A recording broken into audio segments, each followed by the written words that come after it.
Hi, I'm Andrea Cline, and I'd like to talk to you about how I approach the third barrel. Of course, the third barrel approach stems on how well you leave your second barrel. So if I leave my second barrel correctly, I'm going to, again, run, your fastest point between A and B is a straight line. So I'm going to come in a straight line. And to me, the third barrel is probably the most important for me personally, to keep my outside leg on them as they're actually running to the third barrel. For me, for some reason, it's the easiest barrel for them to float that rear end out, where they'll come in and their rear end is actually kind of more leaning towards that first barrel rather than behind them. And I don't really know why that is. I just know for me that is what it is. So as I leave that second barrel, it's real important for me to keep my weight to the outside and hold that hip in. And how I hold that hip in is with that outside leg. And again, that goes back to the very beginning when I first start my horses and I introduce that hip control. When I lay that outside leg on them, I want them moving that hip away from that leg and moving it to the inside. And that really helps me to my third barrel. When I hold that leg out there, they automatically know already that they got to keep that hip inside, okay? So I'm going to keep that hip inside. And again, I'm always striving for the same distance all the way around the barrel, okay? And then look up and head home. So again, that third barrel approach, it really depends on how well you leave your second barrel. And look, in runs, there's gonna be times when something goes wrong.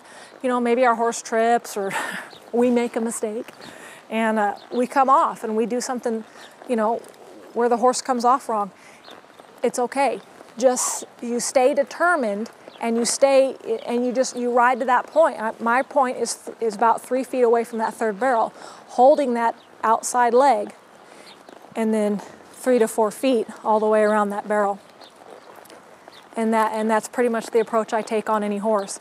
And to actually make the turn, it depends on whatever horse I'm riding. I do have some horses that I actually have to sit down, a good 1-2 strides back, depending on the horse I'm riding, and that comes down to my timing with it. So on this particular horse, she's still a little young, and she has a tendency to perk her ears up and look off, and on the third barrel, and that's just something that she does, and she does it most of the time. So on this particular horse, as I'm coming up in here, and my outside, I'll sit down early, and I'll go to my horn and push down, and that just prepares her for that turn. And just knowing the horses that you're riding, knowing them and what makes them tick and what I got to do. So now she's on the wrong lead and she's playing around, not a big deal. Yeah.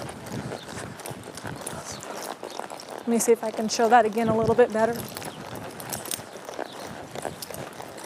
Okay, my outside leg up against this horse right here in the wrong lead, sit down. And I know that she's in the wrong lead.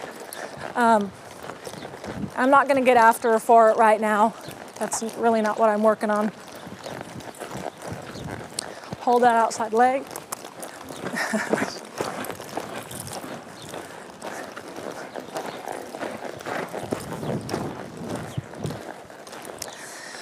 So that's a good example of a horse. The horse is in the wrong lead.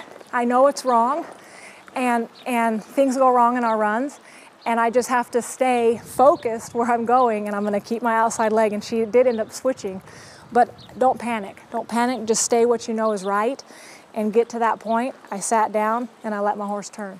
So just sticking to your fundamentals, sticking to what you know is right, keeping your body weight to the outside. And for me and my horses, it's just real important that I really keep that outside leg up against them as I'm running into that turn on that third barrel.